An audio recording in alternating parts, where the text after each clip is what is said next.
हमको अपनी औकात में रहने दे। जैसे आप साधक हैं ऐसे मैं भी साधक हूं।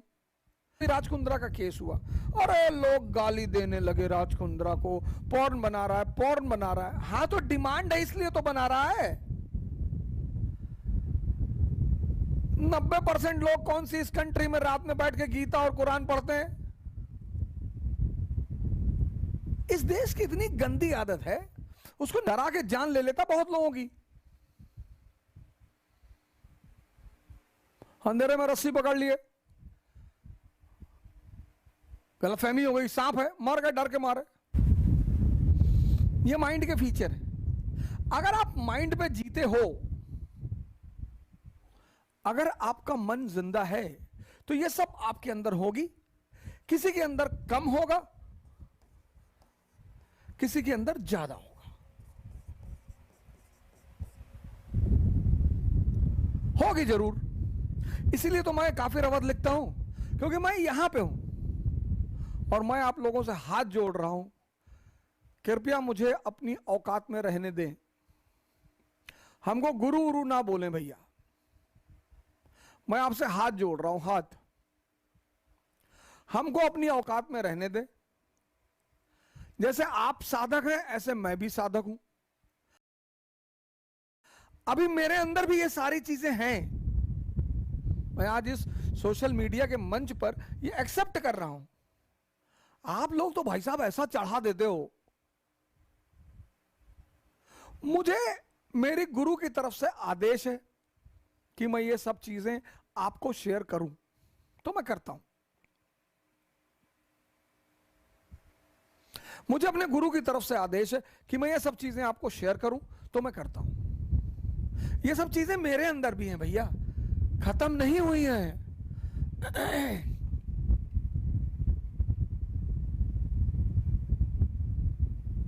और ये सारी चीजें अगर बढ़ जाएं, ये सारी चीजें अगर बढ़ जाएं, तो डार्कनेस की तरफ ले जाती हैं।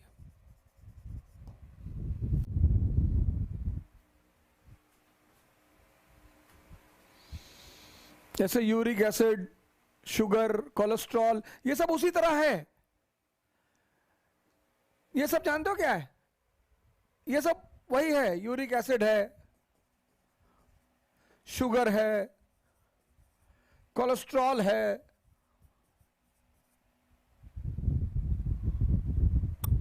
थायराइड है, ये सब उस तरह से है। अगर ये शरीर में बढ़ जाए तो आपको शरीर में कष्ट दे दे।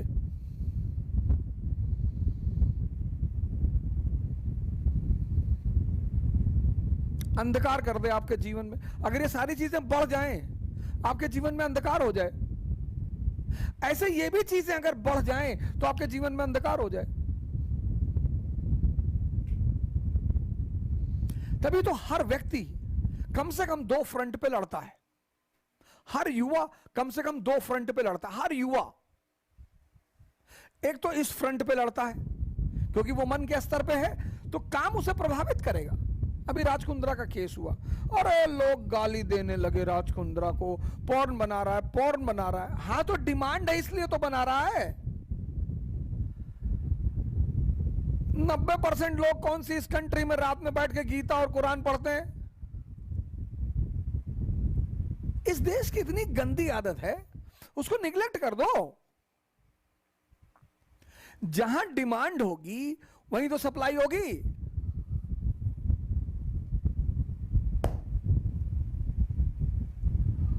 मैं कहानी बार बार रिपीट करता हूं कि एक मस्जिद में मौलाना साहब थे, तो वो बच्चों को बड़ा नीति नियम और नैतिकता, मोरालिटी वगैरह सिखाते थे, जैसा कि पुरोहित करते हैं, चाहे वो मौलाना हो, चाहे पुरोहित हो, हिंदू, चाहे पादरी हो। तो एक बार लड़कों ने उनको मोबाइल में पोर्न देखते हुए पकड़ लिया और देखा, और उन्होंने मौलाना की वीडियो बना ली। और फिर वो मौलाना के पास पहुंचे कि मौलाना साहब,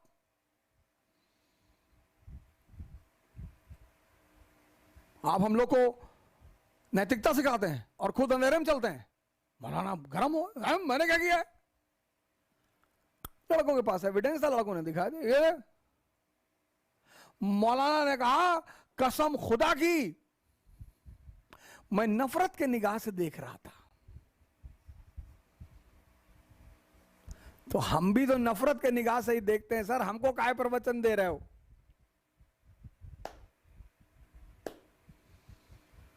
कसम खुदा की, कसम खुदा की, मैं नफरत के निगाह से देख रहा था।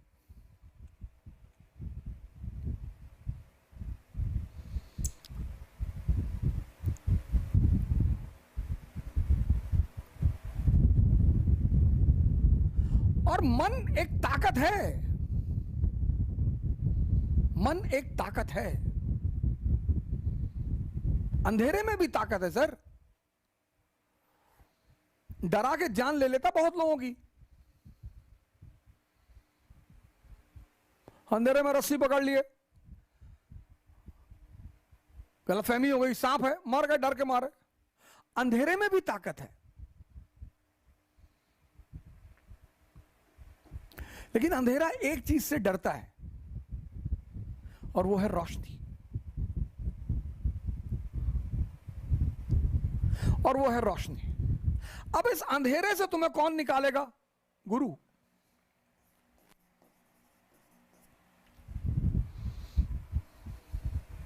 ये टीचर कोच, मैं तो कोच हूं सर, मैं गुरु थोड़ी हूं सर, मैं तो कोच हूं। गुरु बहुत कम है सर इस देश में, एंडेंजर्ड स्पीशीज में है सर। हमारे आदरणीय सदगुरु, आप उनको ज्वाइन करिए, ज्वाइन करिए सर, मैं आपसे हाथ जोड़ रहा हूं, आप ज्वाइन करिए। पंडित श्री श्री रविशंकर, आशुतोष महाराज, मां निर्मला देवी, ऐसे न जाने कितने लोग, आपको ढूंढना पड़ेगा। अब अगर गुरु से तुम ये कहने जाते हो कि सरकार हमें अंधकार से निकाल लो, तो तुम्हें सही गुरु मिलेगा। अगर तुम गुरु से ये कहने जाते हो कि हमारा बच्चा नहीं पैदा हो रहा है, हमारी नौकरी नहीं लग रही, हमारी गर्लफ्रेंड हमसे बात नहीं कर रही, अरे बेवकूफी के सवाल लेके जाओगे तो बेवकूफ टाइप का गुरु भी तो मिलेगा। अब जो चेतना है उसके लक्षण क्या है? उसके लक्षण है प्रेम, लव। उसका लक्षण है करुणा, कंपैशन। उसका लक्षण है अपारिग्रह।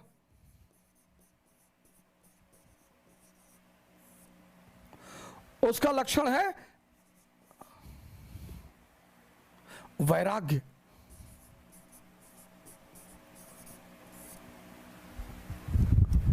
ये चेतना के लक्षण है, ये मन का लक्षण है, ये चेतना के लक्षण है। अब इन दोनों के यहां से यहां तक पहुंचाएगा कौन? जो जानेगा।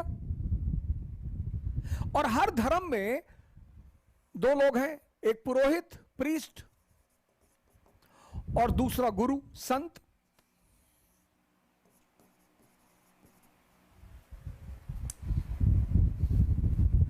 ये इन्फॉर्मर्स हैं, ये धर्म की शिक्षा देते हैं, बताते हैं।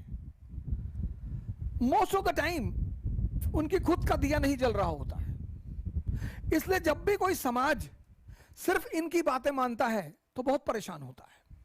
आप मुसलमानों को देखो, जब तक इनके पास अच्छे अच्छे गुरु थे, ये बड़े महान थे, हसन बसरी, बीबी राबिया, जुनैद, इब्राहिम, सरमद, औलिया।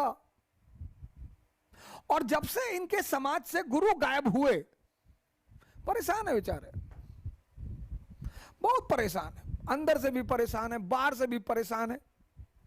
क्योंकि धर्म तो इनका भी बहुत अच्छा है, धर्म तो सबका अच्छा है, लेकिन इनके एक्टिविटीज की वजह से धर्म की भी बेइज्जती होती है।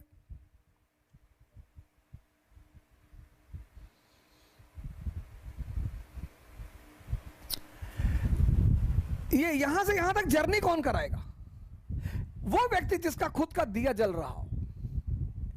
इसलिए दुनिया में सारे धर्मों में रोशनी का बड़ा महत्व है।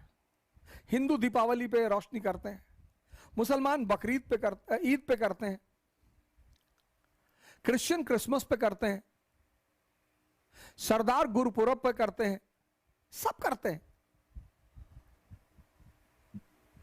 क्योंकि अंधकार को मिटाया नहीं जा सकता। अंधकार को हटाया जा सकता है। कैसे? रोशनी से। कितना गहरा अंधेरा हो कमरे में और तुम चाहो कि मैं अंधकार को खींचकर बाहर कर दूं, ना कर पाओगे। एग्जिस्टेंशियल है मगर प्रूव नहीं कर सकते। दो चीज होती है, एक एग्जिस्टेंस, एक एग्जिस्टेंशियल। 2 + 2 4, एग्जिस्टेंस प्रूव्ड है। डार्कनेस एग्जिस्टेंशियल है, प्रूव ना कर पाओगे। खींच के कमरे से बोरे में भर के निकाल ना पाओगे। अंधकार को मिटाया नहीं जा सकता, हटाया जा सकता है। कैसे? रोशनी जलाकर। कमरे में कितना भी